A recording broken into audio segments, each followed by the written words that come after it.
Bonsoir, bienvenue au Festival Les Créatives où on vous retrouve depuis notre magnifique salon, une installation de Marie van Berchen et Vanessa Ferreira-Vicente. Ce soir, place à une discussion sur la division genrée du travail. La précarité n'est pas mon métier, pour laquelle on remercie très chaleureusement Amnesty International Suisse et on laisse le mot d'introduction à Cyrielle Huguenot, coordinatrice de la campagne Droits des femmes de Amnesty International Suisse. Bonsoir à toutes et tous. C'est un grand plaisir pour moi d'ouvrir ce soir cette table ronde. Je remercie l'équipe des créatifs pour le magnifique travail que vous avez fait pour rendre cette table ronde virtuelle et qu'elle puisse se réaliser même en période de Covid. Amnesty s'est associé à la collaboration de cette table ronde parce que nous sommes très préoccupés par l'impact du coronavirus sur les droits des femmes. On sait que les crises affectent de manière différenciée les hommes et les femmes et on voit déjà les effets de cette crise actuelle dans le monde sur les femmes. On observe un risque accru, par exemple, de déscolarisation qui touche beaucoup plus les filles que les garçons. On observe davantage de femmes qui tombent dans la précarité ou la pauvreté. On voit un risque plus élevé des cas plus nombreux de violences domestiques.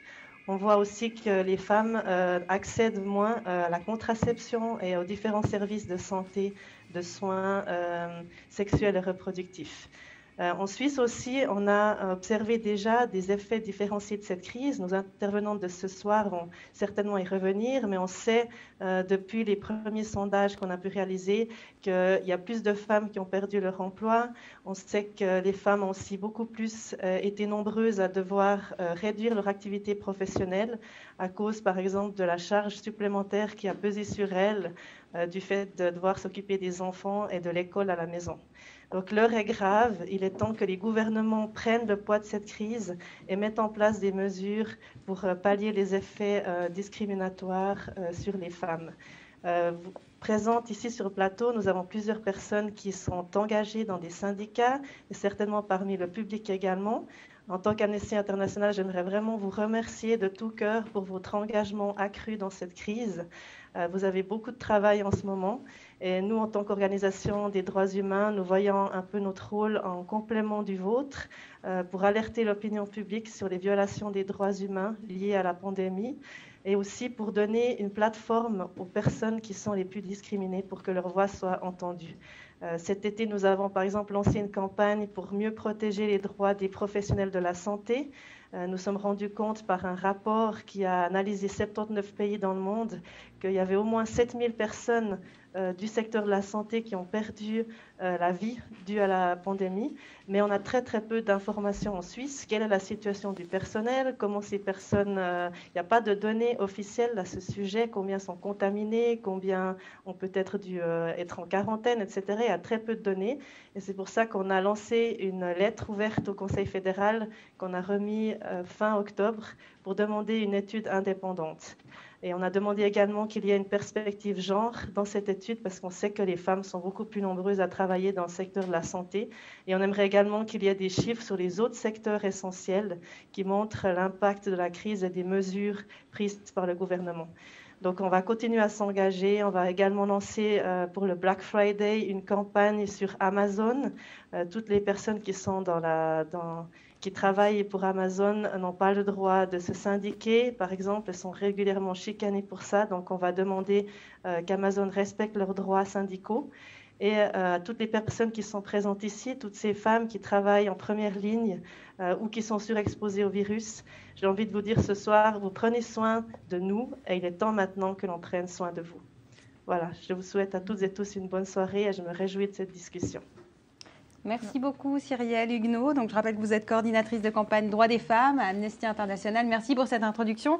Je vais rajouter une petite couche d'introduction, mais juste en soulignant ce que vous disiez. C'est vrai que ces métiers du care, qui sont particulièrement occupés par des femmes, ont été au front en première ligne pour la première vague. Elles le sont encore pour la deuxième vague actuellement, qui est presque encore plus forte. Pas de revalorisation salariale à ce jour, pas de prime non plus. Et en plus, il a fallu continuer à s'occuper du travail domestique qui lui aussi est genré. Donc il faut faire garder ses enfants ou faire faire le ménage par d'autres femmes qui sont aussi précarisées et encore plus. Donc j'ai le plaisir pour cette discussion, la précarité n'est pas mon métier, de recevoir 3 femmes ici en présentiel comme on dit désormais, c'est un des mots de l'année. Clotilde Pinto, bonsoir. Bonsoir. Vous êtes vendeuse, vous êtes aussi syndicaliste, spécialiste du commerce de détail chez Unia. Merci d'être avec nous. On a aussi Evan Ibizi, bonsoir. Bonsoir. Vous êtes médecin urgentiste spécialisé en médecine interne. Vous avez aussi un cabinet désormais comme médecin de famille et vous avez fondé Medfem, une association qui se bat pour relever les défis de la féminisation du métier de médecin. Merci d'être avec nous. Merci. Et on a aussi Valérie Boux du syndicat CIT. Merci beaucoup d'être avec nous. Bonsoir. Syndicaliste et vous êtes le syndicat à majorité féminine. C'est ça. C'est ça, on va en parler. En tout cas, je me disais, pour ouvrir, et bienvenue à vous tous et toutes qui nous regardez, et à Maude Simonet, qui est de l'autre côté de l'écran, qui est chercheure au CNRS.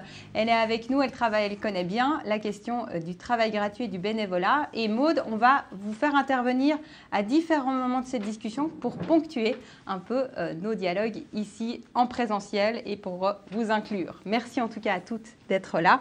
Je propose pour commencer... Et pour qu'on apprenne à mieux se connaître, qu'on fasse un tour de table. On va commencer par vous, Clotilde, pour nous expliquer à quel moment vous avez décidé de vous engager pour une meilleure répartition des meilleurs salaires et un travail plus égalitaire. Oui, merci beaucoup déjà de m'avoir invitée. Je suis très, très contente d'être là, de faire de votre connaissance. Alors, comme tu le disais, je suis vendeuse à 50% dans le commerce d'État, dans une grande surface à Vevey. Je suis syndicaliste, membre du syndicat depuis plusieurs années, mais c'est vrai que je me suis engagée fortement, en tout cas depuis 6 ans. Pourquoi je me suis engagée? Parce que on a vu l'année passée la grande grève des femmes qu'on a fait. C'était quelque chose de phénoménal auquel j'ai assisté, soit dans ma ville à Vevey, soit à Lausanne. C'était super de voir autant de femmes, des messieurs qui étaient là avec nous, mais surtout beaucoup de jeunes qui prennent conscience de ce qu'on vit dans la réalité. Et c'est vrai que maintenant, cette année, avec le Covid, les choses ne se sont pas améliorées, bien au contraire. Vous allez nous raconter, effectivement, oui, vous avez des souvenirs très concrets de la première vague et encore de maintenant. Oui. Je propose qu'on fasse connaissance ici avec sûr. nos autres invités. Bien sûr. Evanie Ibizi, bonsoir. Oui, bonsoir. Voilà, donc moi, je parle aujourd'hui en tant que fondatrice de Medfem, qui est une association qu'on a créée avec des femmes et des hommes médecins, tout simplement en fait parce que ça reflétait des besoins en fait qu'on avait, enfin que moi j'avais aussi simplement, de réseautage, de pouvoir partager les choses, de se sentir moins isolé, de pouvoir réfléchir ensemble à des expériences et puis de pouvoir faire mieux aussi pour la génération d'après. Donc, tout simplement, on l'a créée parce qu'elle n'existait pas. Et que, historiquement, les médecins ne sont pas syndiqués. Et les femmes encore plus, je dirais, même si on est quand même en majorité sur les bancs de l'école, en faculté de médecine depuis plus de 20 ans, en tout cas ici en Suisse à Genève. Souvent, on ne sait pas. Puis au début, on est un peu perdu. On essaye de se débrouiller tant bien que mal. Et moi, je me suis dit, utilisons ma position, mon privilège aussi d'avoir eu la carrière que j'ai et puis d'avoir appris tout ce que j'ai pu apprendre pour engager cette partie de responsabilité et de continuer à être au service de la communauté des patients et puis de nous-mêmes aussi. Merci. Voilà. Et Valérie Boux, vous me disiez en préparant cette émission qui n'en est pas une, que vous aviez toujours été un peu consciente des inégalités de genre à la maison, mais aussi au travail. Oui, tout à fait. Donc, je suis effectivement secrétaire syndicale depuis une 30aine d'années au syndicat CIT, mais également engagée dans la cause féministe depuis fort longtemps. Je me souviens de la première grève des femmes de 1991 où nous étions déjà très actives. Et puis, cette grève plus récente, cette grève féministe. Et donc, je suis engagée effectivement dans le collectif pour la grève féministe. Et bien évidemment, si on s'intéresse au domaine du travail, on va s'apercevoir que les discriminations des femmes sont tout à fait persistantes et qu'il y a encore beaucoup à faire et qu'il y a de quoi se mobiliser.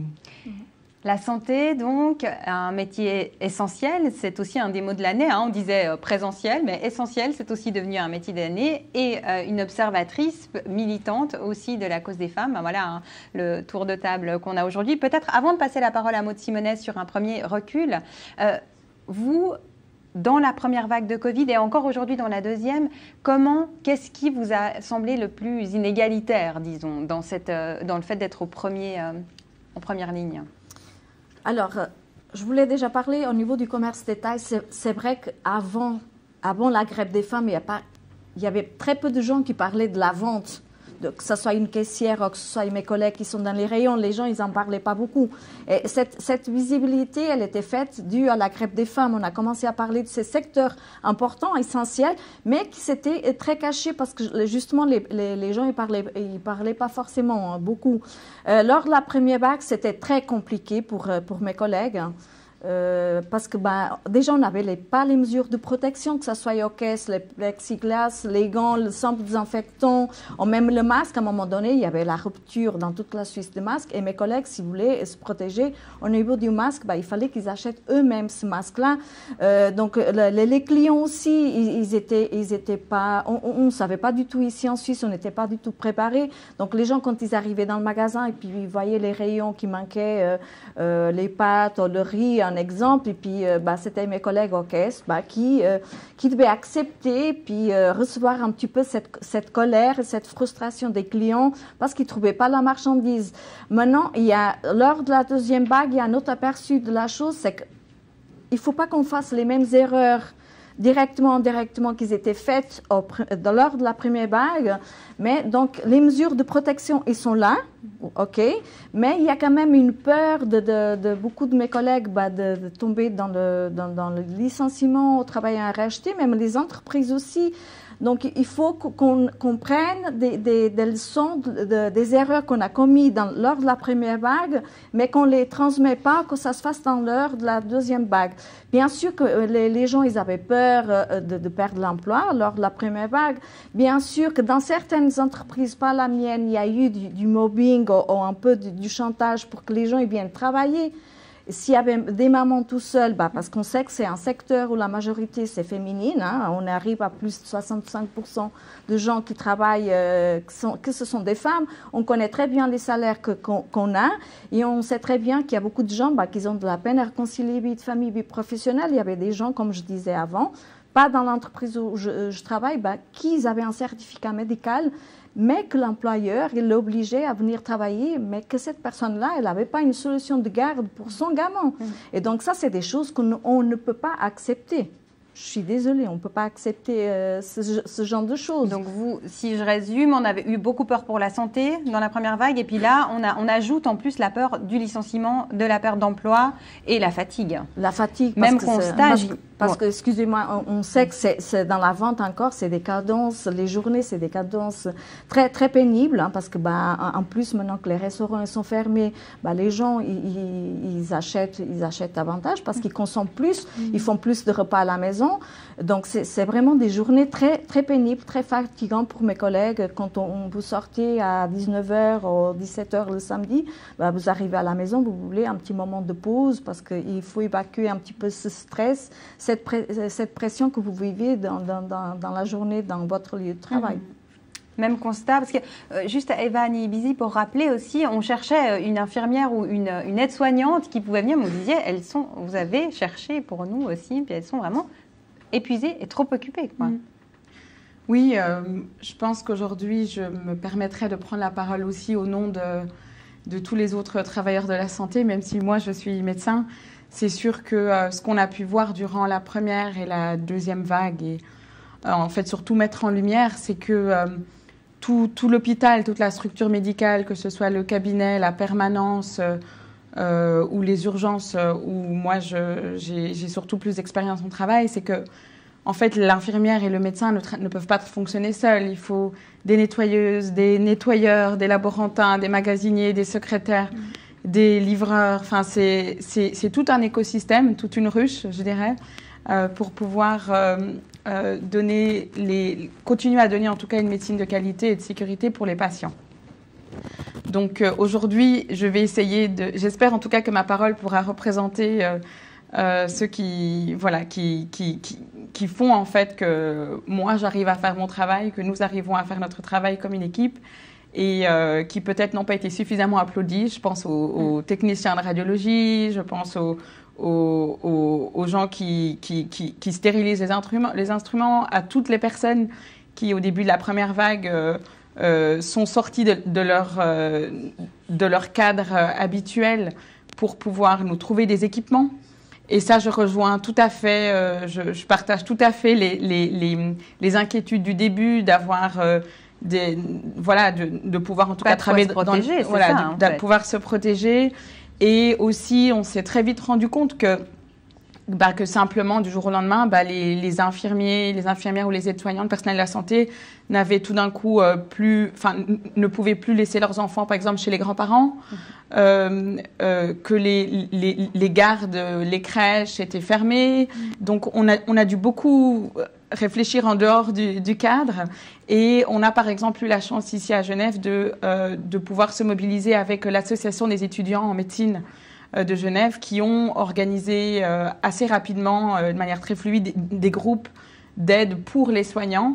Et ça a été quand même une bonne démarche de solidarité et puis de mise en place justement de ces réseaux. C'est vrai que, je dirais, là où peut-être qu'on voyait un peu plus le niveau de précarité ou de précarisation, c'était plus par rapport aux patients, je dirais plus qu'aux soignants, étant donné que la grosse différence se faisait dans l'accès à l'Internet. Étant donné que durant Covid, il y avait énormément de ressources disponibles pour se faire livrer de la nourriture, des choses, tout ça. Mais il faut avoir accès à Internet pour savoir que telle et telle chose est possible, qu'on peut avoir accès à une consultation en ligne, qu'on peut se faire livrer des médicaments, enfin, toutes ces choses-là. Donc ça, c'est une chose. Maintenant, c'est vrai qu'au-delà de ça, on a aussi, comme vous dites, une certaine vulnérabilité parce que souvent, les femmes qui travaillent, qu'elles soient médecins, infirmières, physiothérapeutes ou autres, souvent sont aussi aidantes principales d'une personne, d'un parent âgé, d'un proche âgé. Et du coup, ça rajoutait une énième inquiétude et qui probablement persiste encore aujourd'hui, qui est la peur tout simplement d'être vecteur et de contaminer son entourage. Et ça, je pense que même si on a l'habitude de travailler dans des conditions avec un certain risque, qu'on connaît, qu'on évalue, qu'on essaye de parer et d'anticiper et de protocoler au maximum. Et puis, c'est un métier qu'on a choisi, pour lequel on est tous très contents, même encore aujourd'hui, je dirais, de pouvoir travailler. Parce qu'au moins, en tant que travailleur essentiel, moi, j'ai encore du travail aujourd'hui. Et ça, je pense que rien que par rapport à ça, je suis sûrement moins vulnérable que d'autres qui ne l'ont pas. Mais c'est sûr que le fait qu'on doit appliquer ce qu'on appelle maintenant la quarantaine sociale fait qu'on est très isolé. La quarantaine sociale, c'est-à-dire que si vous avez des symptômes ou que potentiellement vous êtes positif, vous devez vous mettre en quarantaine, mais continuer à travailler. C'est-à-dire pas de sortie, juste pour aller au travail. En fait. Oui. C'est-à-dire que de la façon dont le médecin cantonal, en tout cas, l'a décidé, étant donné qu'il y a une énorme pénurie de soignants, parce que sur cette deuxième vague, il y a énormément en fait de personnel soignant malade, très malade. Moi, dans mon environnement proche, je n'ai pas encore perdu de collègues de cette maladie, mais il y a quand même un taux de comorbidité qui est sans précédent et qui nous fait peur. À côté de ça, si vous voulez, pour pouvoir quand même continuer à faire fonctionner les structures de soins, il a été établi que les soignants qui sont peu symptomatiques ou asymptomatiques, qui sont en état d'aller travailler, faut aller au front. C'est sur base volontaire, bien sûr, mais c'est vrai que comme on a aussi souvent été élevé dans une culture de faut y aller, faut travailler, et avec ces gros désavantages, et je pense que les femmes en ont aussi beaucoup souffert.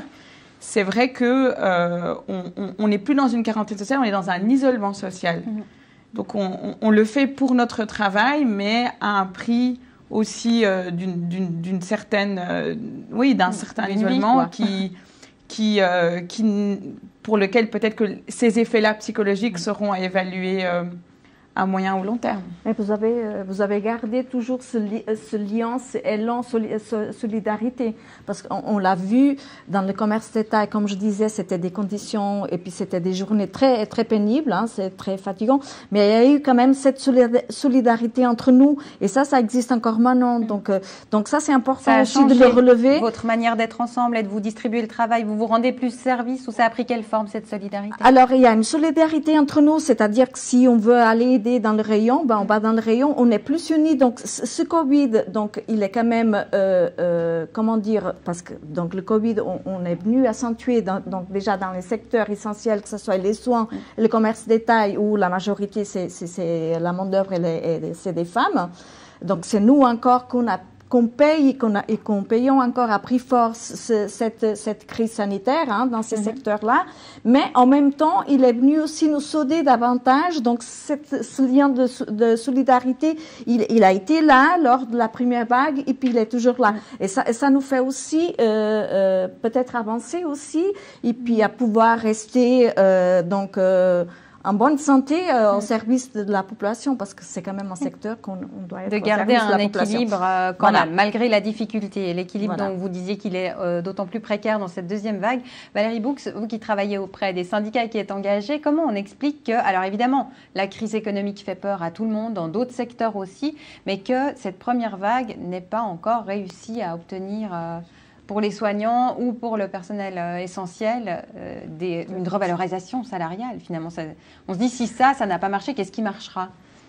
Qu'est-ce qui pourrait être un levier pour se battre? Eh bien, tout d'abord, je crois qu'il faut qu'on mette en évidence le fait que ça a exacerbé une situation qui était déjà existante dans plein de secteurs. Hein. Donc, bien sûr que dans le domaine de la santé, du social, dans le secteur de la petite enfance, déjà, on est dans une situation où on travaille à flux tendu, où il manque des effectifs, où depuis des années, les soignants réclament plus d'effectifs aux urgences, etc. Mais aussi une revalorisation salariale. Et bien entendu, si la population a pu constater la nécessité de ces besoins, de ces métiers essentiels hein, dans ces différents secteurs professionnels, et les ont applaudis au balcon, et bien sûr...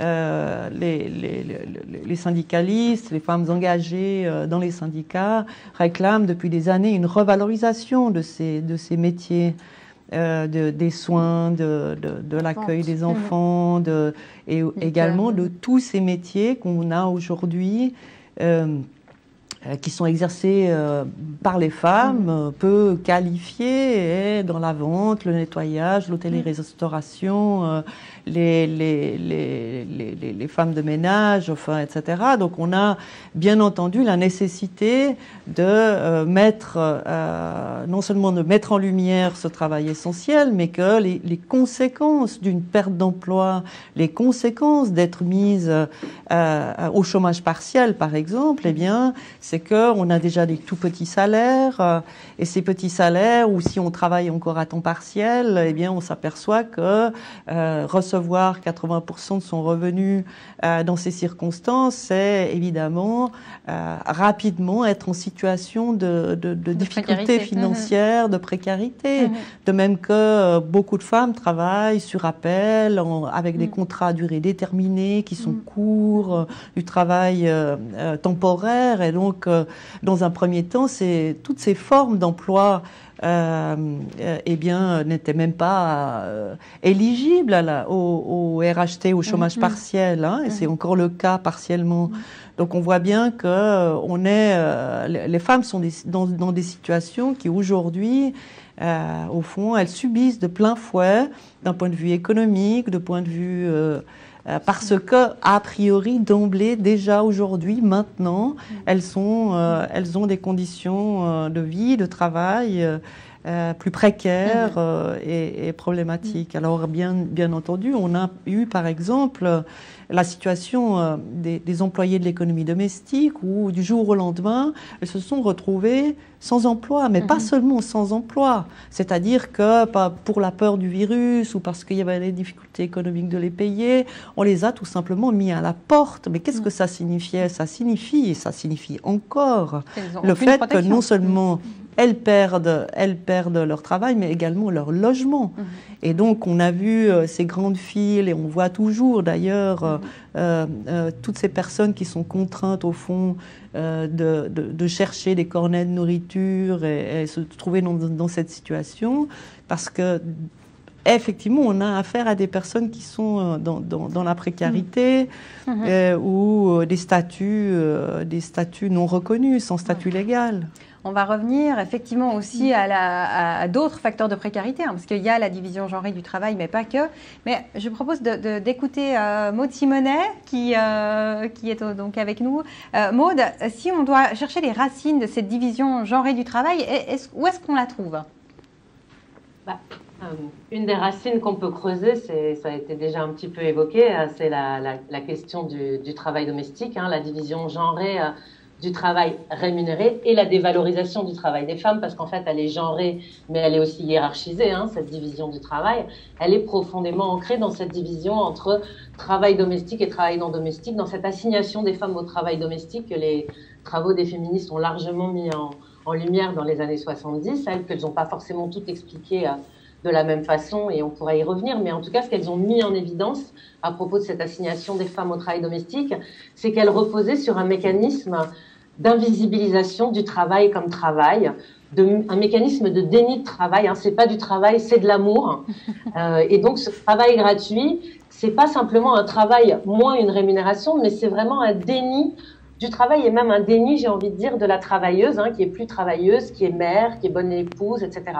Et ces formes de déni, de naturalisation, et de dévalorisation monétaire, ils se sont en quelque sorte exportés, ou ils s'exportent en dehors du foyer aussi, sur le marché du travail. Ils se sont externalisés en un sens, ils se prolongent sur le marché du travail, bien au-delà de la maison, mais dans les écoles, dans les services sociaux, dans les services de santé, dans la culture, etc.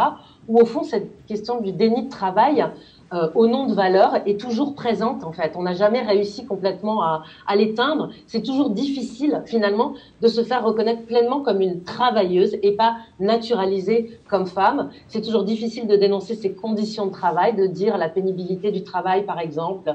Quand on est auxiliaire de puériculture, je pense au beau travail d'Ève Meuret-Canfort qui a essayé de montrer la difficulté pour les auxiliaires puériculture de construire un discours qui dénonce leurs conditions de travail, parce qu'en fait, on leur répond, mais enfin, vous êtes avec des enfants toute la journée, voilà, donc difficile de demander aussi une revalorisation salariale, parce qu'enfin, vous faites pas ça pour de l'argent quand même, etc. C'est les valeurs, c'est la nature féminine, c'est le soin, c'est le care. Difficile aussi de demander une reconnaissance de ses qualifications, s'occuper des personnes âgées, faire le ménage, prendre soin des autres. Tout le monde, entendait toute femme, finalement, pourrait le faire. Donc, on n'est pas arrivé au bout du tout, malgré les luttes, les mobilisations qui continuent, les formes de professionnalisation et la rémunération sur le marché du travail. On n'est pas du tout au bout de ce déni de travail. Et il est complexe parce qu'il est fait, encore une fois, au nom de valeurs. Et on l'a vu à plein de niveaux, j'ai envie de dire, pendant cette période du Covid. Il a été dénoncé, évidemment, à la fois dans les métiers féminins et dans le secteur du travail rémunéré, mais il a été aussi dénoncé, quelqu'un a évoqué la question des masques tout à l'heure, par les couturières bénévoles pendant le confinement aussi, qui à un moment donné, de couturières solidaires qui produisaient des masques pour la population, sont devenues des couturières en colère quand elles ont vu l'industrialisation de leur bénévolat par les pouvoirs publics et qu'elles ont commencé à questionner en disant finalement c'est parce qu'on est des femmes qu'on doit faire des masques gratuitement pour la collectivité, qu'on serait supposé savoir le faire, pouvoir le faire. Là aussi au nom de valeurs, sachant qu'une partie d'entre elles, en fait, étaient des professionnels de la couture, des couturières, des costumières, des stylistes, etc. Et qu'elles n'avaient plus du tout de source de revenus pendant cette période du confinement. Et donc, elles ont aussi là interpellé avec cette pétition qui a fait en Belgique, en France, notre travail n'a-t-il finalement aucune valeur, ont-elles demandé. Mais je pense que ces questions-là, je suis tout à fait d'accord avec ce qui a été dit, on pourra y revenir, elles ne sont pas du tout nées pendant le Covid, elles ont été mises sous le projecteur pour plein de raisons pendant cette période, mais elles sont inscrites beaucoup plus largement finalement dans un traitement politique du travail des femmes et de ce déni finalement du travail des femmes. Est-ce que, pour revenir, merci beaucoup Maud, on va revenir vers vous très vite pour parler de ça. Il y a aussi un rapport en fait à une société capitaliste et patriarcale qui donc il faut bien qu'on trouve quelqu'un, un socle sur lequel s'appuyer. Alors, il se trouve que les femmes, les personnes étrangères, enfin, il y a quand même plusieurs personnes dont les corps sont moins importants que les autres et qui peuvent bien aller au front travailler.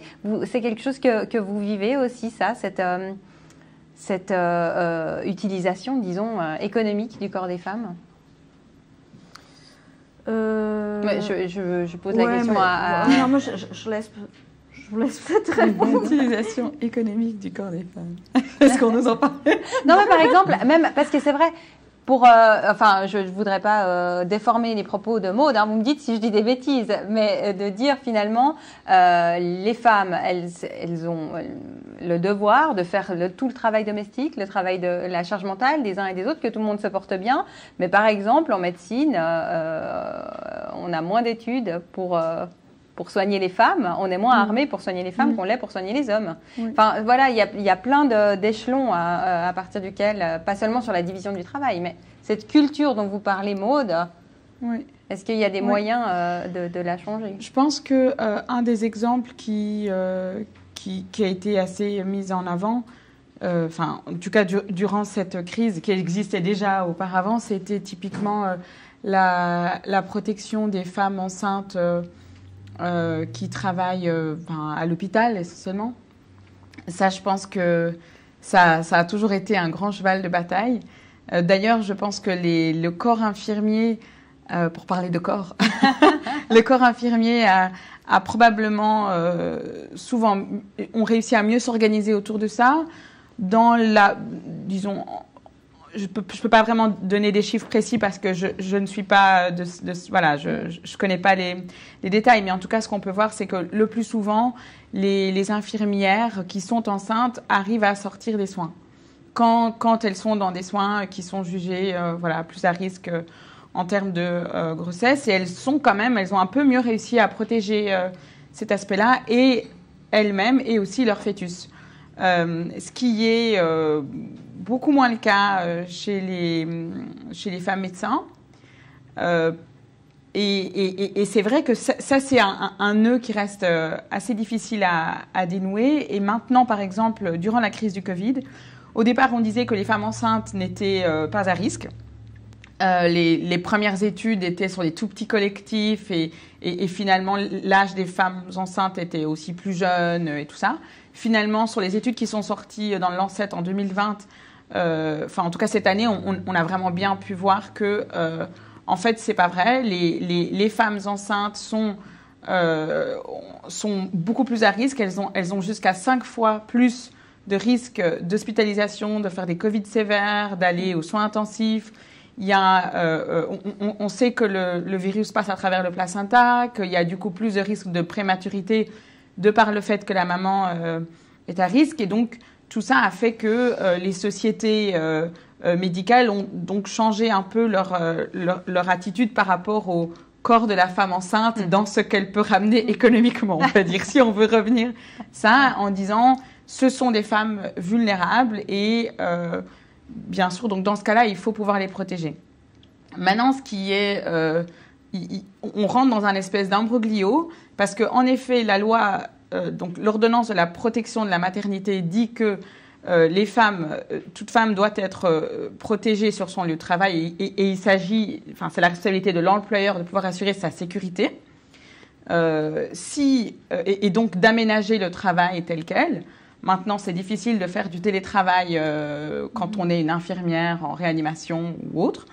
Et donc, du coup, si ces conditions-là ne peuvent pas être réunies, l'employeur, enfin, disons, cette femme enceinte-là peut aussi aller ou près de son gynécologue ou de son médecin traitant pour demander un certificat d'inaptitude au poste de travail.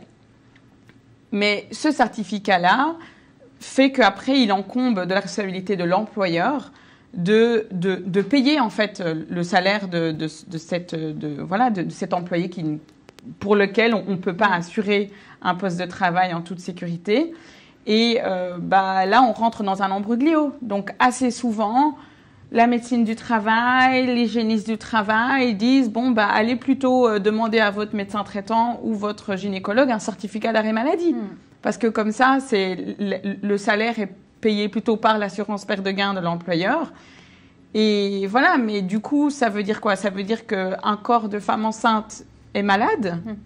Ça veut dire que donc du coup, et en même temps, on se rend compte aussi que sur le terrain, c'est pas tout à fait ça, parce que il y a encore aujourd'hui malheureusement beaucoup de femmes enceintes qui travaillent, qui sont dans les soins, parce qu'elles n'ont pas le choix, parce qu'il n'y a pas assez de monde, parce que voilà, et c'est un risque qui est pris pour elles, pour le fœtus, et en sachant que on travaille déjà à flux tendu, que déjà même hors Covid, souvent quand on est enceinte, on a peur qu'après la grossesse, le travail que le poste est plus ou moins disparu, tout ça, elles ont une double contrainte et une peur qui font que on rentre dans un imbroglio qu'il va falloir résoudre à plus haut niveau. La médecine reproductive et en tout cas toute la question de la maternité montre bien effectivement à quel point le monde du travail n'est souvent pas adapté juste à faire travailler des femmes, alors que en cas de grande crise économique, d'ailleurs la première grande arrivée du travail des femmes sur le marché du travail, c'était la guerre aussi. Donc je veux dire, normalement, ils devraient pouvoir avoir changé et avoir pensé l'accueil de femmes. Vous qui avez vécu les 2 vagues Covid, mais d'une manière générale, un travail pénible, vous le disiez, et aussi un danger de se faire contaminer et de contaminer les autres. Ça, comment vous l'avez vécu, vous et vos collègues? Alors, c'est clair qu'au début, c'était compliqué. Hein. Mes collègues, ils avaient peur quand ils partaient au travail. Déjà, peut-être aussi le fait de ne pas pouvoir concilier vie de famille, vie professionnelle, le fait aussi de ne pas trouver une solution de garde pour leurs enfants, parce qu'on sait qu'il y a beaucoup de familles monoparentales, beaucoup de mamans qui travaillent parce qu'ils sont obligés de travailler, parce qu'ils sont tous seuls avec des enfants, et puis qu'il faut ramener un salaire à la fin du mois pour faire vivre cette maison-là. Au début, c'était compliqué parce que les gens, mes collègues, ils avaient peur de se faire contaminer, d'être contaminés, puis pas d'assurer, puis ils avaient peur aussi de perdre l'emploi, parce qu'on sait très bien que dans beaucoup de secteurs, dans le monde du travail, il y a une peur dans le monde du travail parce qu'on a peur de perdre notre emploi, et on voit que, comme tu disais aussi, beaucoup de gens qui ont des contrats à 8-20 heures en même mois, des gens qui travaillent puis qui n'ont pas un statut légal ici en Suisse, donc il y a une peur énorme justement de perdre l'emploi, et donc cette peur-là, il s'accentuait à chaque fois que tu te levais puis que tu devais aller travailler, parce que tu avais peur, tu mettais ta santé en risque tous les jours que tu devais travailler, quoi. Pour nourrir la collectivité. Voilà. Enfin, pour en tout cas que la collectivité puisse se nourrir. Valérie, je vais vous donner la parole. C'est ça ce qu'on dit, c'est que voilà, on est en tant que femme en plus vulnérable pour des tas de raisons. Il faut assurer à la maison et si possible aussi en vie professionnelle. Et en plus, il faudrait se mobiliser pour ses droits. Ça, c'est vous qui intervenez. Oui, effectivement. Donc l'enjeu, effectivement, pour les syndicats, c'est de garantir que le personnel soit protégé correctement pendant cette période, durant leur travail, et bien entendu, on s'est aperçu et on doit intervenir pour garantir qu'il y ait des masques, qu'il y ait du matériel de désinfection en suffisance, que les distances soient respectées, qu'on ait du plexiglas, enfin, etc. Mais d'une manière plus générale, ça pose la question aujourd'hui, cette tension entre la nécessité d'avoir des services publics actifs, et qui peuvent effectivement prendre soin des personnes, voilà, dans les soins, etc. Mais peut-être aussi dans les pompes funèbres, enfin, etc. À l'école. C'est partout, à l'école, et cette tension entre les magasins, voilà, qui sont partiellement fermés, les restaurants qui sont fermés, avec cette peur évidente pour les salariés de perdre leur emploi, de perdre leurs revenus, etc. Donc là, on voit bien que cette tension-là entre l'économie et la protection, au fond, des salariés, elle est très forte, elle est exacerbée, et que les réponses, elles doivent être publiques, elles doivent provenir de la politique, on doit se doter de moyens pour effectivement garantir aux personnes qui ne peuvent pas travailler un revenu correct et digne, et au fond l'enjeu il est là. Mais maintenant, pour revenir peut-être juste rebondir sur la question du travail gratuit des femmes, en quelque sorte, eh bien aujourd'hui on est bien dans cette situation. Donc on a effectivement, les femmes aujourd'hui travaillent à temps partiel, en grande majorité en Suisse, simplement parce qu'elles pallient à toute une série d'infrastructures, de crèches qui manquent, 4000 places à Genève qui manquent, parce que effectivement on a des moyens insuffisants pour les soins à domicile, par exemple, et donc on s'occupe des personnes dépendantes ou âgées dans son entourage. Cet élément-là, ces éléments-là, eh bien, ils sont aujourd'hui presque indispensables d'une certaine manière. Ce travail, il est indispensable pour faire tourner la société. Et donc, c'est bien ça l'enjeu pour les femmes. C'est bien de mettre en évidence à quel point leur travail gratuit est, d'une certaine manière, profite. En faisant grève, par exemple. C'était en tout cas ce qui était le propos de la grève du 14 juin dernier. C'est toujours le propos. Le même, et donc, effectivement, on est dans cette situation où l'objectif pour nous, bien sûr, c'est de faire en sorte que nous ayons, pour les femmes, des moyens, des services publics adéquats qui permettent effectivement de se maintenir en emploi et de ne pas être obligé d'interrompre notre carrière, ou bien d'effectivement ne pas se trouver dans la situation où, à terme, à la retraite, on aura des toutes petites retraites parce qu'on aura travaillé à temps partiel. Et donc, ces éléments-là, aujourd'hui, sont des éléments majeurs qui sont discutés et qui, malheureusement, vont pas du tout dans le bon sens si l'on parle de la question de la retraite, par exemple. Qui va être discuté prochainement, effectivement, à Berne. Je me retourne vers vous, Maud Simonet.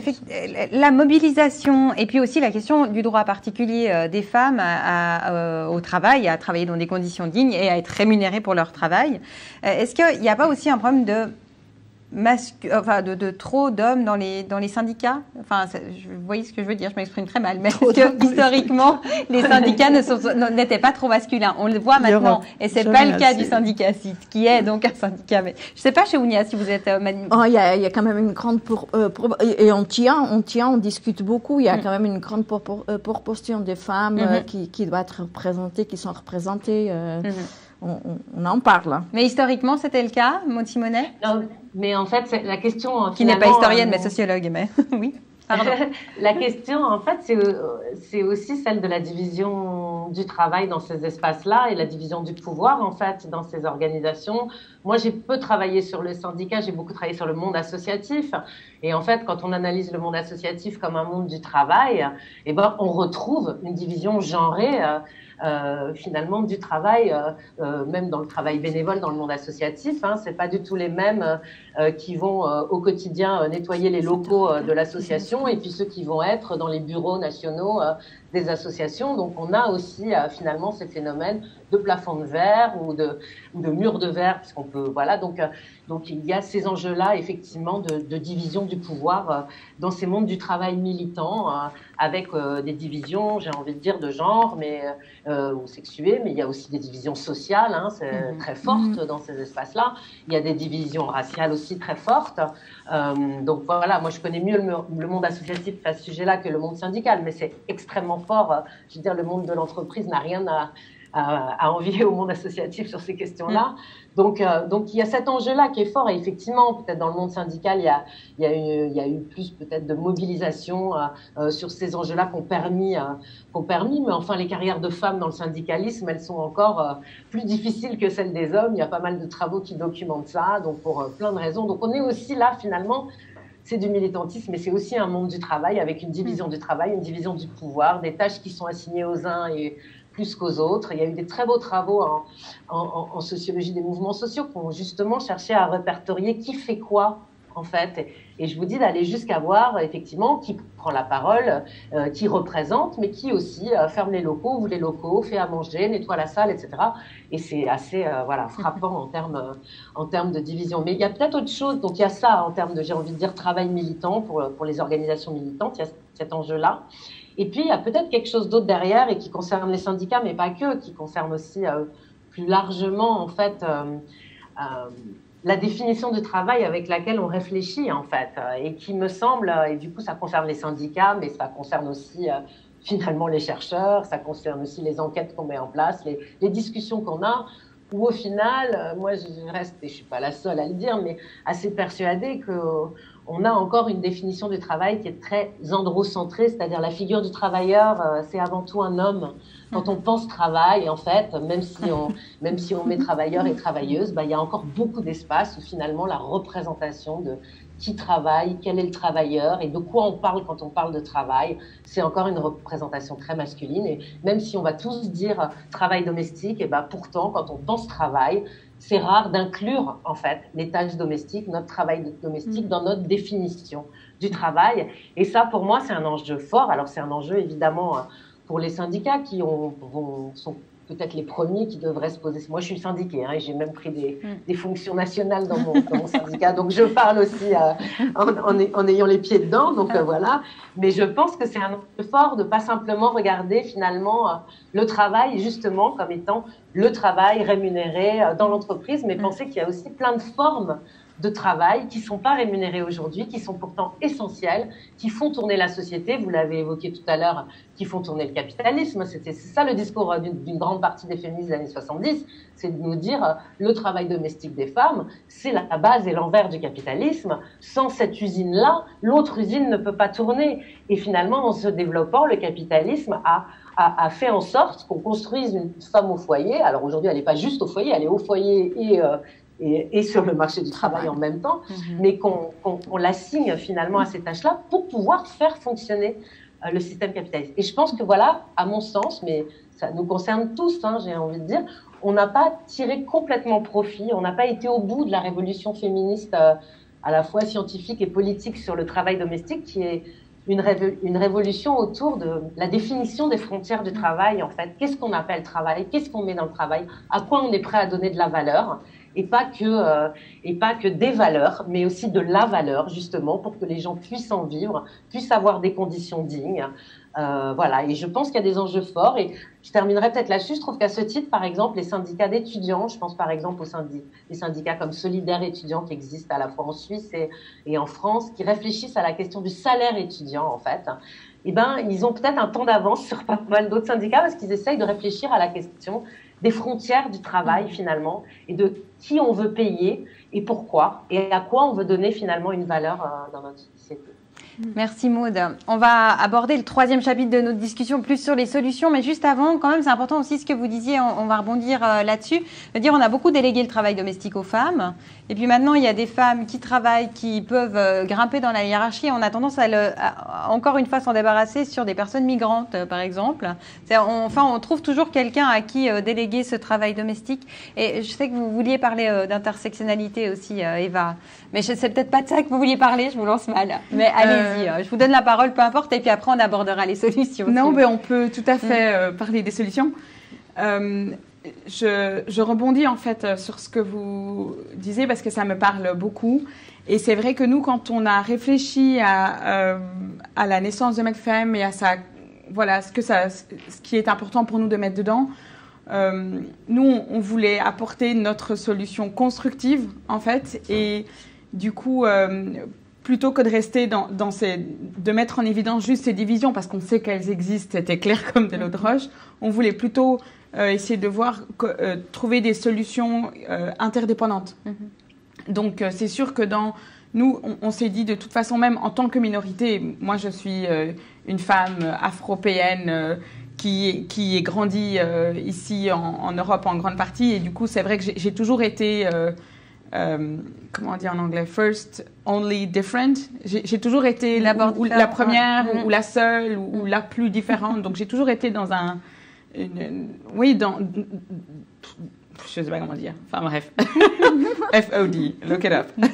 Et du coup, c'est vrai que les questions qu'on se pose quand on est en situation de minorité, au final, après, les réponses qu'on trouve, elles peuvent aussi profiter à la collectivité. Et au final, quand on a... Enfin, en médecine, très clairement, il y a une féminisation dont les hommes font autant partie que les femmes. Et c'est sûr qu'on s'est dit, on doit se mettre ensemble. C'est pour ça que l'association, il y a des hommes aussi dedans, on y réfléchit. Tous les avancées auxquelles on arrive, typiquement par rapport au congé parental ou par rapport les lois, pour essayer de réfléchir un peu mieux sur le burn-out, sur le suivi des médecins, sur les meilleures conditions de travail et tout ça, le networking, toutes ces choses-là, les hommes médecins en profitent aussi. Donc il y a quelque chose d'avoir une pensée un peu plus circulaire, un peu moins, de casser un peu ces hiérarchies. Je pense autant de notre côté, du côté des femmes que du côté des hommes, parce que c'est sûr que les habitudes ont un peu la vie dure, hein, et jusqu'à il y a, je sais pas, 2-3 générations, les femmes étaient infirmières, les hommes étaient médecins, l'homme médecin avait sa femme qui était secrétaire, laborantine, qui faisait tout, qui avait ce travail qui n'était pas rémunéré, hein, pour beaucoup, et c'est sûr que il y a un peu des schémas à changer, et même aussi, je dirais, de la part des patients. Hein. Les patients aussi doivent pouvoir se dire, mais voilà, j'ai une femme qui est médecin, qui est africaine, et ce n'est pas une aide-soignante, ce n'est pas forcément... Enfin, voilà, que les schémas changent parce qu'il y en a plusieurs. C'est pas qu'il y en a un qui... C'est pas un versus un autre. Nous, on pense pas que c'est les hommes versus les femmes ou les féministes contre les non-féministes. Moi, la première personne féministe que j'ai rencontrée dans ma vie, c'était mon grand-père. Et il y a 100 ans, et c'était... voilà, et c'était dans un milieu où ces définitions-là n'existaient pas. Mais je pense que si on arrive un peu à avoir une vision circulaire un peu de l'importance de chacun, et ça nous permettrait, je pense, de pouvoir avancer dans ces luttes et d'arriver en fait à des droits qui sont plus proches des droits humains, comme elle disait au niveau d'Amnesty International, que plutôt les droits des femmes en défaut des droits des hommes, même si on sait bien que ça a toujours été, on va dire, le défaut, mais qu'on puisse un petit peu... Valérie, vous voulez réagir? Oui, effectivement, bon, je partage le fait que les syndicats y reviennent de loin, et donc évidemment, on ne peut qu'encourager les femmes à s'investir, à rejoindre les syndicats comme forme assez essentielle de défense de leurs conditions de travail dans les collectifs pour la grève féministe, etc. Mais disons, il y a effectivement un certain nombre de revendications qui datent et qui demeurent absolument pertinentes et nécessaires, comme par exemple la réduction drastique du temps de travail. Aujourd'hui, on travaille 40, 43, 45 heures, les médecins 50, 55 heures. On est dans quelque chose qui aujourd'hui ne permet pas fondamentalement cette forme de partage des tâches. Et donc là, pour moi, il y a une revendication essentielle pour aller de l'avant et permettre justement une meilleure répartition des tâches et faire en sorte que les femmes sortent de ce piège du travail à temps partiel par ce moyen qui m'apparaît comme assez évident. On a besoin de temps pour s'organiser, on a besoin de temps pour se rencontrer, pour défendre nos droits. Et évidemment, si on passe notre temps entre les tâches domestiques, le travail professionnel, etc., au bout du compte, cette forme d'organisation de la société ne convient pas.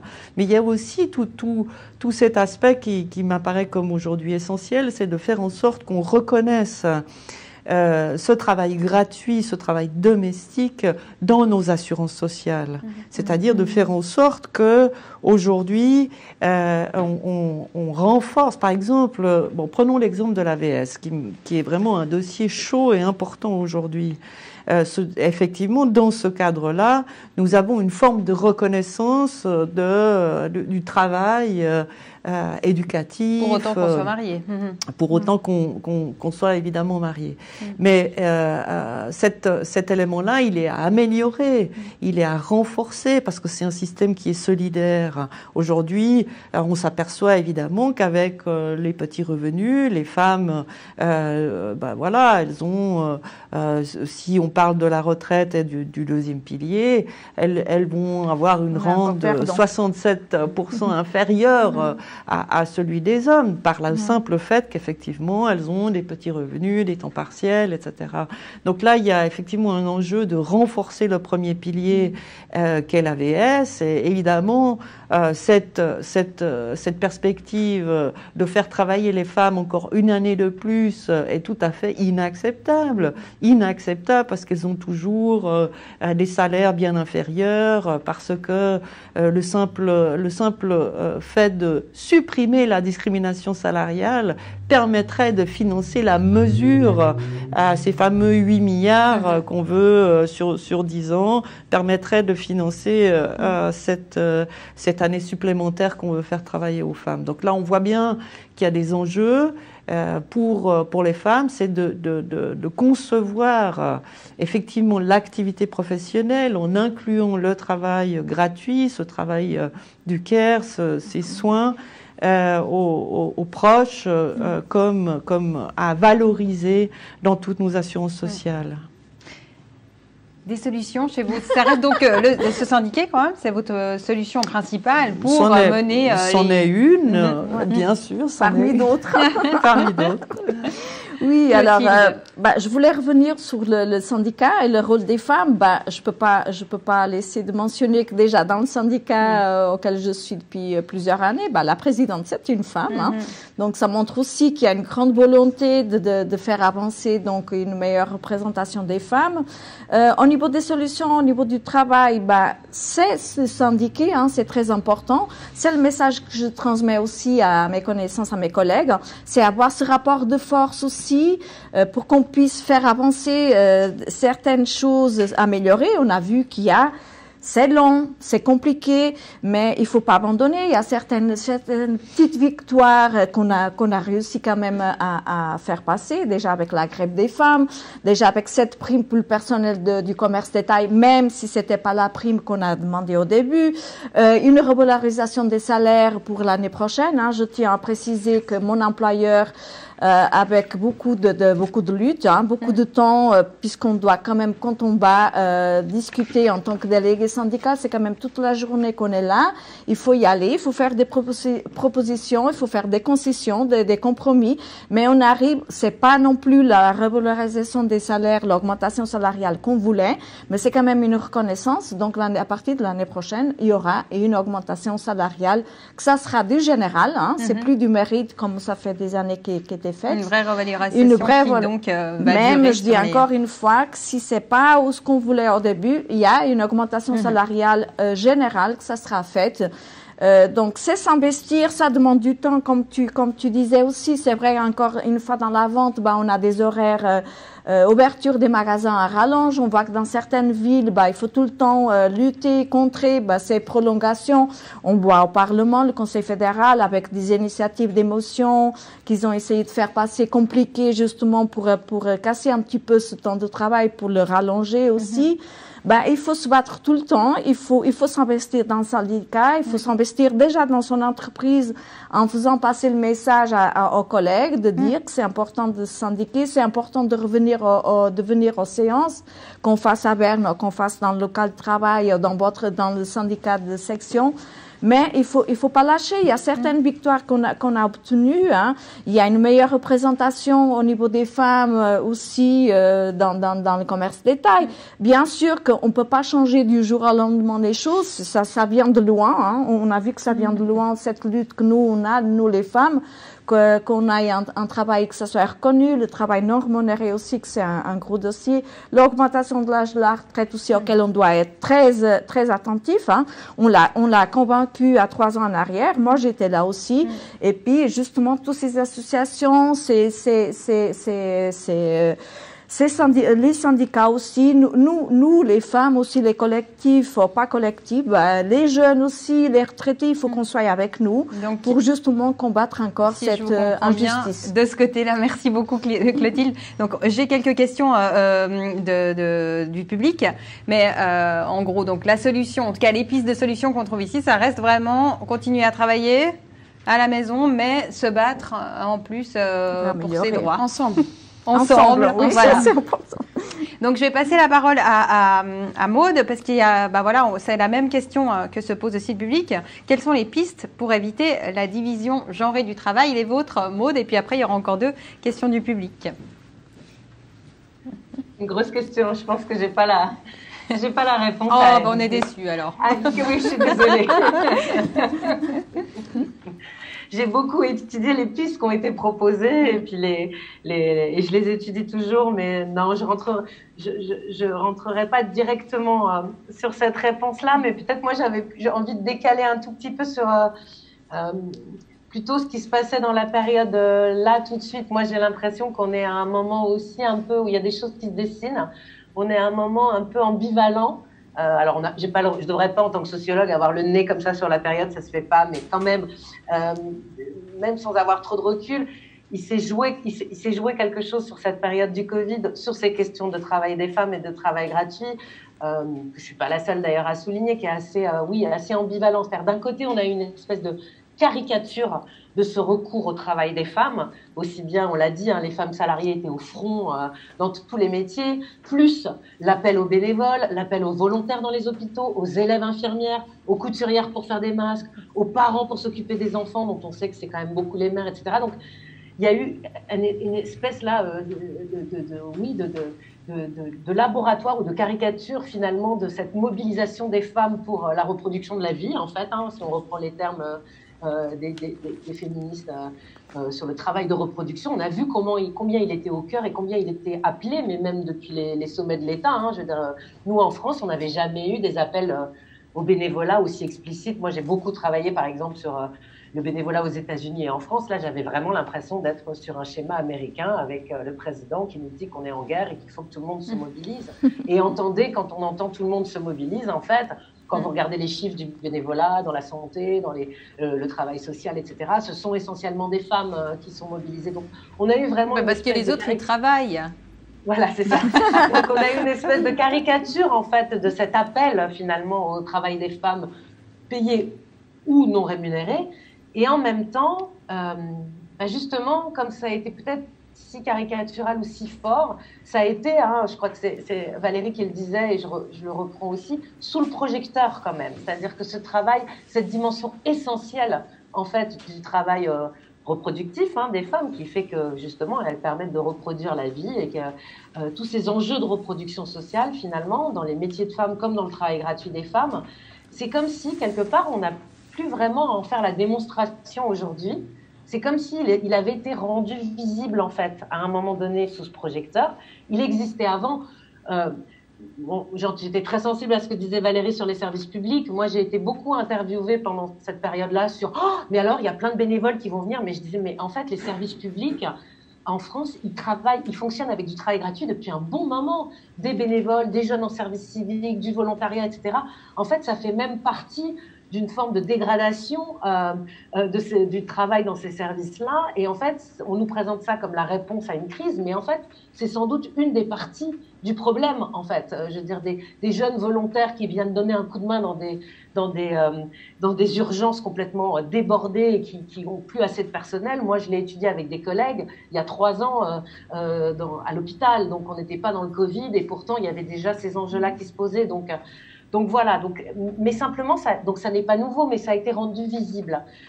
C'est comme s'il y avait finalement une démonstration peut-être qui n'était, en tout cas dans la courte période dans laquelle on est, plus à faire, qu'il y avait quelque chose sur cette dimension essentielle qui était de ce travail invisible qui était rendu visible et que du coup, on peut peut-être passer ou espérer passer à une étape d'après qui soit pas simplement la mise en visibilité, mais la mise en valeur, c'est-à-dire la reconnaissance de la valeur de ce travail-là.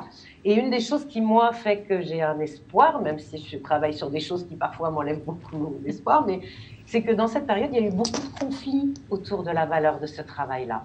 Et que je pense que là, il y a quelque chose à suivre, à approfondir, à soutenir, à amplifier, qui sont tous ces conflits autour de la valeur du travail des femmes et qui se sont joués aussi dans la question du travail gratuit que moi j'ai suivi plus précisément. Je vous disais ces conflits des couturières qui à un moment donné disent stop, c'est pas normal en fait, ça devrait être pris en charge par l'État. Pourquoi c'est sur nos épaules à nous que repose cette production de masques, alors même qu'on est en précarité. Ça a été le coup de gueule des élèves infirmières qui étaient recrutées comme stagiaires, payées 0,40 centimes de l'heure, alors qu'en fait, elles étaient utilisées comme aides-soignantes et que même pour la plupart d'entre elles, elles avaient un diplôme d'aide-soignante, mais en fait, on les mettait comme stagiaires, comme ça permettait de les mobiliser sans trop de frais.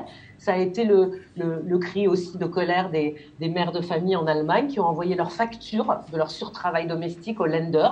Elles ont fait le calcul, elles ont dit, il n'y a plus de crèche, il n'y a plus d'école, donc on doit faire l'école, on doit faire à manger, donc on a une surcharge en fait de travail domestique qui nous est demandée. On calcule ça, on vous envoie la facture.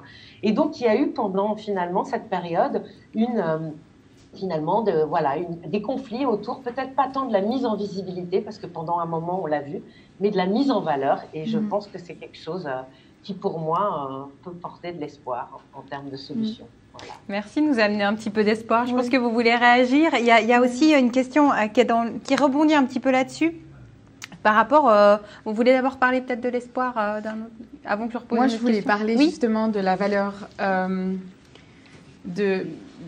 peut-être que cette crise nous a quand même tous fait réfléchir sur quelle valeur est-ce qu'on a, la valeur de la vie, la valeur de la santé, la valeur de cette vie en société ou en isolement, enfin, en tout cas un petit peu sur la façon dont on a fait les choses. Et certes, en tout cas, je parlerai de moi en tant que cordonnière. Hein. C'est vrai que souvent, on disait, ben voilà, les cordonniers, c'est les plus mal chaussés, c'est comme ça, les médecins, il faut travailler, il ne faut pas se plaindre, il ne faut pas se syndiquer parce que tu as quand même déjà tout ça. Donc, il y avait quelque chose c'est de l'abnégation. Et puis, si tu aimes ton métier, et encore plus si tu es une femme, et encore plus si tu es une femme issue des minorités, tu ne vas quand même pas te plaindre de ceci, de cela, de cela. Et c'est vrai qu'il y avait quelque chose où il fallait travailler, ne pas dormir, ne pas manger, et que ça, c'était quelque chose qui, du coup, après, a été mis en avant comme « Ah, quel beau médecin, quel bon médecin ». Mais en fait, moi, j'ai été jusqu'au bout de ce jeu vidéo-là. Je peux vous dire qu'il ne mène à rien. Je suis arrivée à la fin du jeu et ma valeur, elle n'était pas là-bas. Et je pense que une des façons, je pense, de me soigner, moi, et de pouvoir, du coup, mieux soigner, mieux faire ce travail que j'adore et, du coup, soigner un patient à la fois et faire partie de cette communauté de soignants par rapport à la population que j'ai autour de moi, c'est de me dire, ben, en fait, moi, je veux être une cordonnière avec des bonnes chaussures. Et simplement, ça m'a permis aussi de me dire, ben, en fait, on revalorise juste d'abord nous dans notre être et puis nous dans notre travail. Et c'est pas quelque chose qui se fait... Enfin, j'ai aucunement la prétention de pouvoir régler toute l'économie ou tous les soucis. Derrière, je suis ni la politique, je suis absolument nulle là-dedans. Mais c'est sûr que rien que ça, et de me dire, mais en fait, ma valeur en tant que cordonnière médecin, elle est la même que la valeur de la nettoyeuse du service, et elle est la même que la valeur de la ou le laborantin.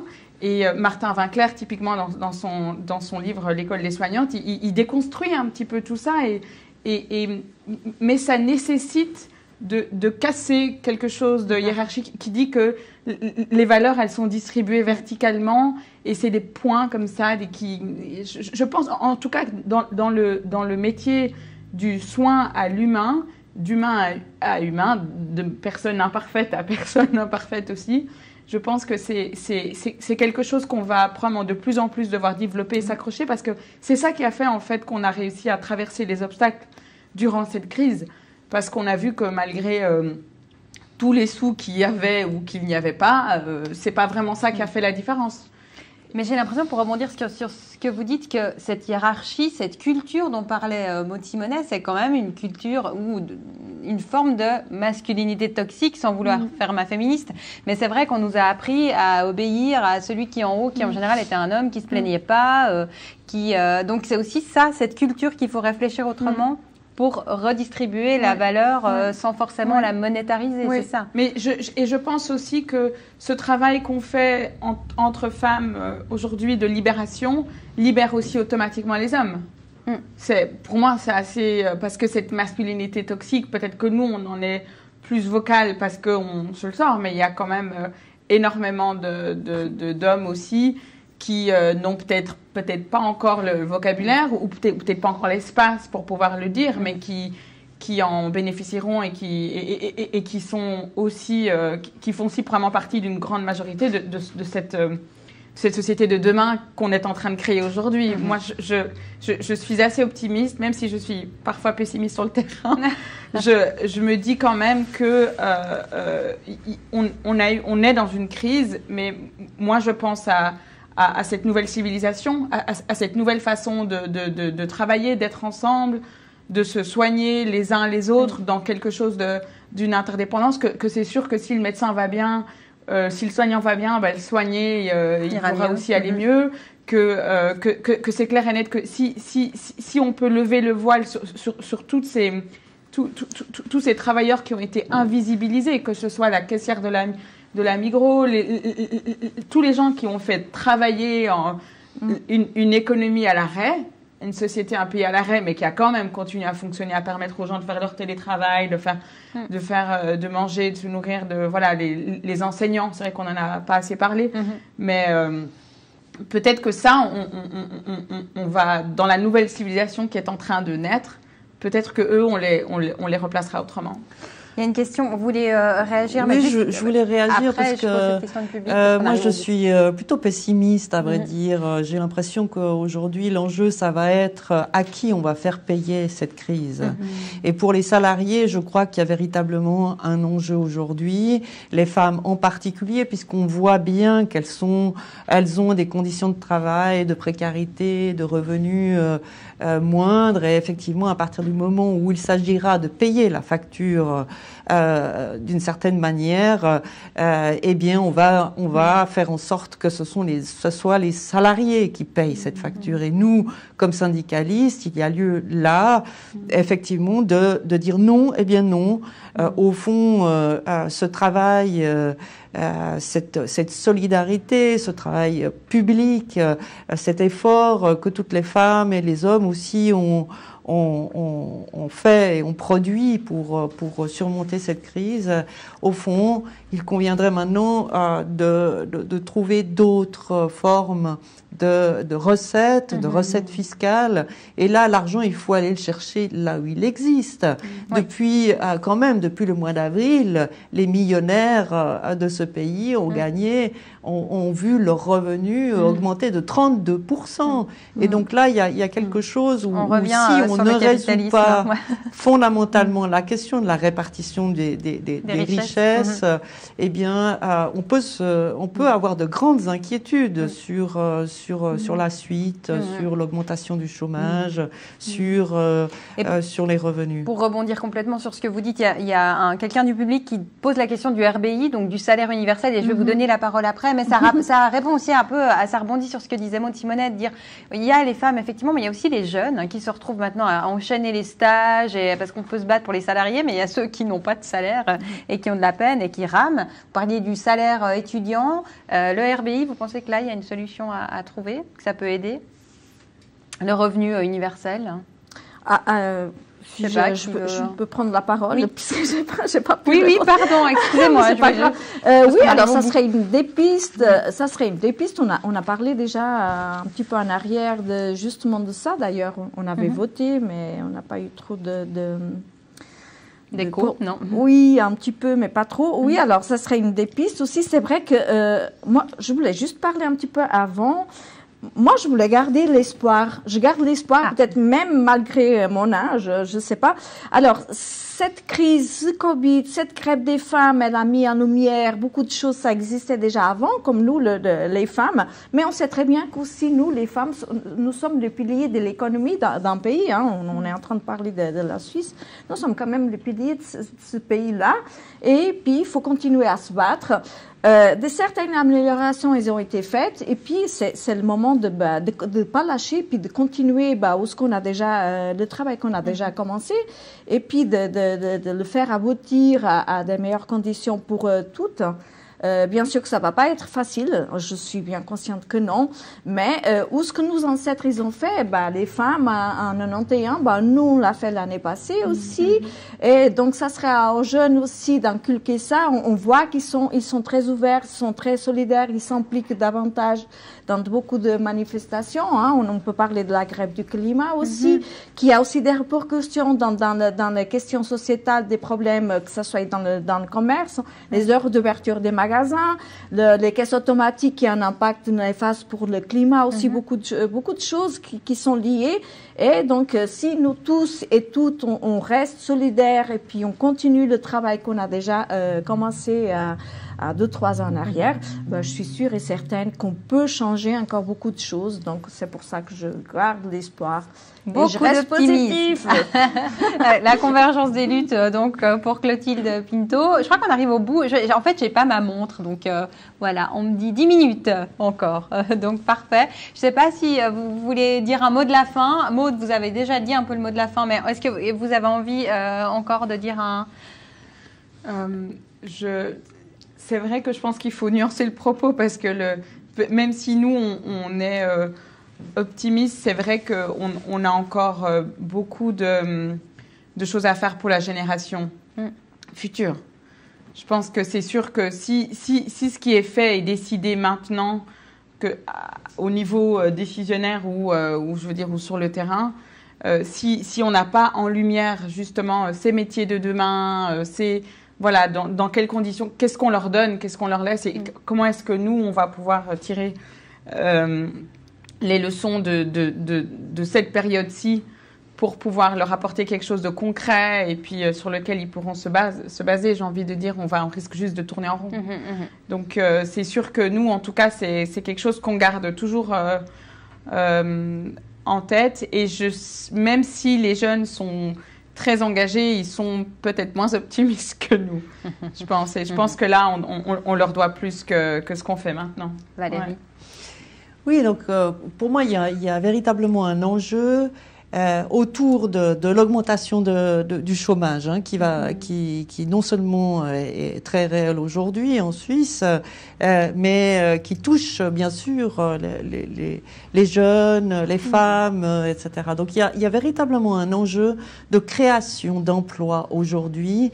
De création d'emplois pour la transition écologique, pour le bien commun, pour renforcer les services publics, pour permettre également faire un effort considérable, marqué sur la formation professionnelle, la reconversion professionnelle, parce que effectivement c'est comme ça qu'on peut sortir par le haut de cette crise. Si effectivement l'effort n'est pas mis à ce niveau-là, eh bien, effectivement, je suis pour ma part assez pessimiste, et donc il conviendra de se bouger. Mais il y a aussi un autre élément qu'on n'a pas abordé du tout, et j'en terminerai par là, c'est par exemple la question de la régularisation des personnes sans statut légal, de ces femmes de l'économie domestique. Aujourd'hui, on n'obtient pas de permis de travail pour les personnes extra-européennes pour exercer ces fonctions. Et donc là, il y a quelque chose de profondément intolérable, inacceptable, alors que l'ingénieur, le spécialiste va effectivement décrocher son permis de travail. Au même titre, les femmes migrantes aujourd'hui ont une espèce d'épée de Damoclès, parce qu'il suffit, suivant quel permis elles ont, il suffit qu'elles tombent au chômage ou qu'elles aient besoin momentanément d'aide sociale pour que le permis il soit révoqué. C'est ce qui a été introduit dans la loi sur les étrangers et l'intégration. Donc là, on a véritablement, au fond, des dispositions qui sont iniques et qu'on doit véritablement transformer. Donc, inclure tout le monde aussi pour penser le monde différemment et avec, disons, une répartition la plus égalitaire possible. Le mot de la fin, Maud Simonet, cette fois, je crois qu'on touche à l'heure. Oui, c'est à vous, Maud, oui, pardon. Ok. Non, je voulais juste revenir quand je disais espoir, dans les luttes, pas espoir dans les politiques.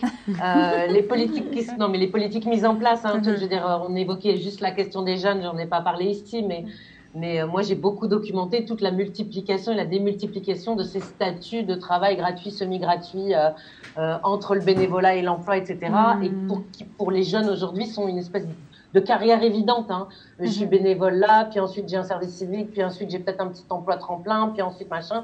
Donc ces espèces de carrières comme ça, avant d'arriver enfin peut-être un jour à l'emploi. Donc j'en suis persuadée que les politiques aujourd'hui, elles gratuitisent aussi bien le travail dans les services publics qu'elles institutionnalisent de plus en plus le travail gratuit au cœur du marché du travail et pas du tout à côté. Donc à ce niveau-là, je suis très pessimiste. Mais ce qui me rend optimiste, c'est les mobilisations qui sont survenues ces derniers temps. Et d'ailleurs, ça commence pas avec le Covid. Je pense par exemple à la mobilisation des stagiaires au Québec au nom de la grève des stages est une grève des femmes qui arrive finalement à dénoncer cette assignation des jeunes femmes dans les secteurs toujours pareil, santé, culture, éducation, qu'on met en stage gratuitement et qui pourtant font tourner tous ces services publics. Et à un moment donné, elles ont dit stop, ça suffit. On va se mettre en grève et vous allez voir que sans nous, ça peut plus fonctionner. Et donc, ces mobilisations-là autour de ce refus, finalement, de ce travail gratuit et de ces formes à la fois capitalistes et patriarcales d'exploitation que, encore une fois, les jeunes subissent aujourd'hui de plein fouet, c'est ça qui fait surgir une forme d'espoir pour moi.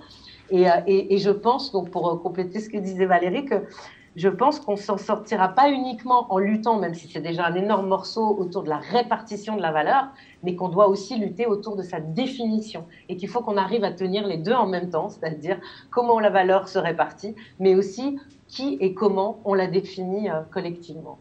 Voilà. Merci beaucoup. Merci à vous toutes d'avoir été avec nous ce soir. Je rappelle Clotilde Pinto, merci.